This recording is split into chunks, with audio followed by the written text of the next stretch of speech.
what's up? MKBHD here. Welcome back to Dope Tech. And yes, this is an Xbox Series S fully portable in the shape of a laptop with a display on it and everything. This is sent to me by the creators of the X screen, and for a certain group of people, this is really cool. So obviously handheld gaming is having a bit of a moment right now. I am also currently testing this little guy called the Valve Steam Deck. You might have heard about it.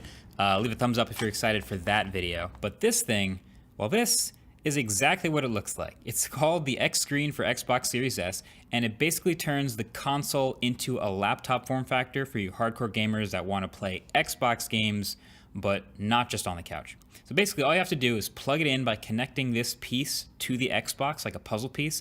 It has a USB plug and an HDMI plug in the back, and you plug them in to line the whole thing up, and then there's two bonus little thumb screws, one on either side, to help hold everything in place. And then you use literally the original cable that came with the Xbox, and then boom, the whole thing can light up just like this. The screen turns on, and you're gaming on the go. Now this screen, it's not the highest end screen in the world on paper. Like the numbers, it's an 11.6 inch diagonal screen, and it's 1080p, it's an IPS at 60 hertz, right?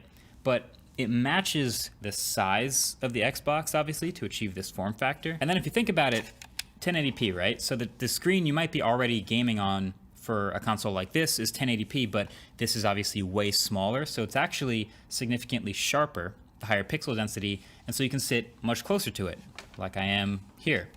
And so it's really just about convenience. To match the size of the Xbox, it's got the stereo speakers up top. It also has an optional stand mode to help you get a better angle, and it's got a crosshair mode to help you better aim in shooter games if you're into that. You basically just have to plug it in and light it up and it starts gaming. So yeah, you know, it's not a 4K or 120 hertz screen or anything like that, but I wasn't really expecting that much from something that plugs directly into an Xbox. And you know what, it still does have this nice matte finish, which makes it easy to see in a variety of lighting situations it might face. The audio gets surprisingly loud.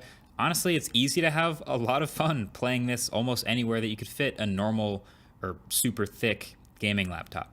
Well, except for the fact that you do pretty much always need to be plugged in. I did see a video on the creator's YouTube channel where they have this massive 99 watt-hour battery, and so you could, in theory, bring it and the battery on a flight, you know, get that seat back tray table going, but it lasts about 40 minutes. So if you have the seat on a plane with no outlet, this isn't exactly great. But overall, you know, aside from the rear USB and Ethernet ports being blocked, and the white color not quite exactly matching up the same as the Xbox plastic, but being really close. This thing is really well built, and it's $250 for the whole kit. So it's on Kickstarter right now. That's basically the same price as the Xbox Series S is going for. It's a little bit pricey, but I'll say if you have the outlet in the back of your car and you want to play Xbox games on the go, like this is the best way to actually do that. Until maybe, of course, Tesla finally ships that gaming feature they've been promising for so long. So overall, I'm gonna give this 7 out of 10. If it's actually shipping and people are playing Xbox games on the go, that's pretty dope. All right, these might be the strangest but coolest earbuds design I've ever seen. These are called Sony Link Buds. They're brand new. You might have seen me tweet about them the other day. And right away, you can tell they're pretty different from normal earbuds. You're seeing things correctly. The earbud is a circle. The part that actually goes into your ear is a circle. I'll explain. So a lot of the headphones we use right now have active noise cancellation, but then a separate feature that they've started adding more and more often, which is some sort of transparency mode. So it uses the microphones around the earbud to pump in sound from the outside so you can walk around on the streets and still hear the cars around you or hear when your bus or train stop gets called. So these are designed so you can always hear your environment around you, even when you're wearing them. So they have an 11mm circular driver and a hole in the middle. So when you put the earbuds in, without playing any music, you can still hear a lot of the outside world around you. Then when you play music, well, yeah, it sounds like the headphones are on with a transparency mode. Now, I found it's not actually as good as, say, AirPods Pro, because those microphones are actually amplifying your environment. So with these, you know, if there's music playing, you still hear a little bit of what's around you, but you can actually drown it out if you turn the volume up loud enough. But I really have been impressed with how well these actually work. I mean, clearly the physics makes sense. There's a hole through it. But yeah, now you're letting in constantly a non-adjustable amount of sound from the outside world. So it's great for listening to music while cars are around you or on public transportation, so you can still hear when your bus stop gets called or something like that. It's consistent. So then the idea with these is even when you're done using them, done listening to music or taking a phone call or whatever it is you're doing, you can just leave them in your ears because you'll have transparency mode. You'll have the ability to hear what's going on around you all the time, even when the earbuds are in, and it doesn't take extra battery power to do that. So now you're just having a normal conversation. Now, the other thing you may have noticed is these earbuds are pretty tiny, like the buds themselves are very small, and the recycled plastic case they fit in as a result is also very pocketable.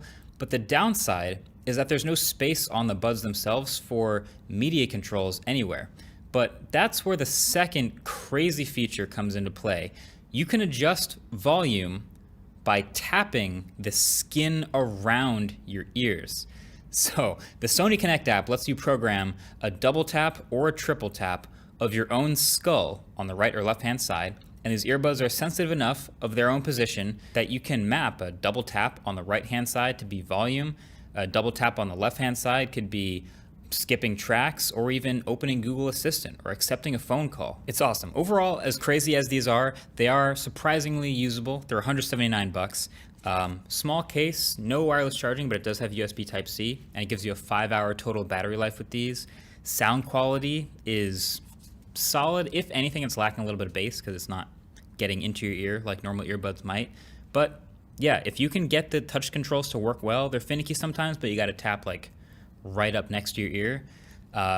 They're pretty cool. I'm gonna give these an 8 out of 10. Okay, this next product I know is absolutely not meant for me, but I can still respect it anyway. This is a super high-end gaming tablet, and I just need you to know that this is real and this is something that actually exists. So this is the Asus ROG Flow Z13. This thing has an up to 14-core Intel Core i9 processor, a GeForce RTX 3050 Ti graphics card, a 1080p 120Hz display, or a 4K 60Hz option, up to 1 terabyte of M.2 SSD storage, and a vapor chamber cooling solution on the back. So yes, it's a full-fledged gaming computer running Windows. You can think of it kind of like a Surface Pro, but just way more gaming focused. Now, I can't imagine battery life will be killer on something like this most of the time, but hey, gaming laptops don't typically have amazing battery life either, so that's not a huge surprise. I'm really into this design though. The aesthetics of how they managed to shove all that power into a tablet-sized package. It's got some thickness to it, of course, and it's definitely not lightweight, but you know, it's a reasonable layout. There's a power button and volume rockers on the right side, along with a combo microphone headphone jack and a speaker at the bottom. And then there's a single USB Type-C Thunderbolt port on the left side, along with this labeled XGM port, which is going to let you plug in different external GPUs. There's pins and magnets at the bottom for docking a keyboard accessory, just like the Surface. And there's no ports up top, but just heat dissipation, just heat sinks, heat radiating out the top. And look at that, LEDs, PCB, and the angular cutout in the kickstand. That is a really nice touch. And I'm not just saying that because it's red and black, although that certainly helps, but they've made as many clever incisions for ventilation and angular gamer aesthetic as possible, and they seem to have gotten away with it. Now, the 3050 Ti isn't the highest end graphics card in the world, I get that. If you want to play The Witcher 3 or Cyberpunk or something like that on high settings, you're going to need more power, probably something in a laptop form factor. But that's why this thing can plug into those external GPU attachments, the same stuff that the ROG Flow thin and light laptop could plug into, because this is meant to actually game on. You should definitely watch Dave 2D's full video on it. He gets 120 FPS on this tablet in Overwatch. It's a tablet. It's hilarious. I'll link it below. So the thing is a tablet when you want it to be, but can plug into this ROG XG mobile graphics dock, which gives you up to an RTX 3080. Basically, you're buying a gaming laptop in 2 parts, if that makes sense. But I keep coming back to everything I like about just the back of this tablet. The subtle texture of the metal, the rock solid stand with this window cutout, and under the kickstand, there's a bunch of outlines giving you a peek at what's inside. So the M.2 SSD, the battery, and of course, an opening to a micro SD card slot. There's also a set of coordinates on the back, which if you Google them, appears to direct you to Asus's headquarters in Taiwan. Best part though, they still included the camera on the back, because somewhere out there's somebody who would spend a bunch of money.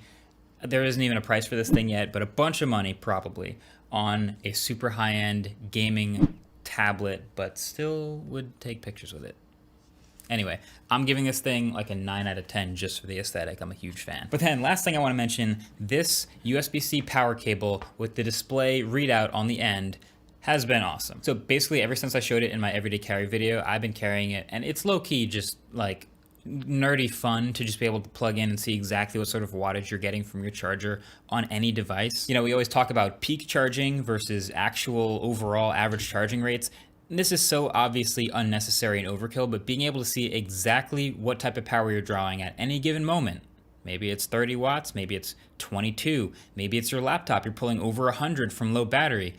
I don't know, it's just so entertaining. Now the thing about this, every time I link it anywhere, it sells out. So I'm trying to do my best to keep an updated link in the description for wherever I can find it in stock. I'll do that again with this video, but no promises. If you want this, you'll probably have to act pretty fast. Good luck. So get entered below. Good luck. Thanks for watching Dope Tech, and I'll catch you guys in the next one. Peace.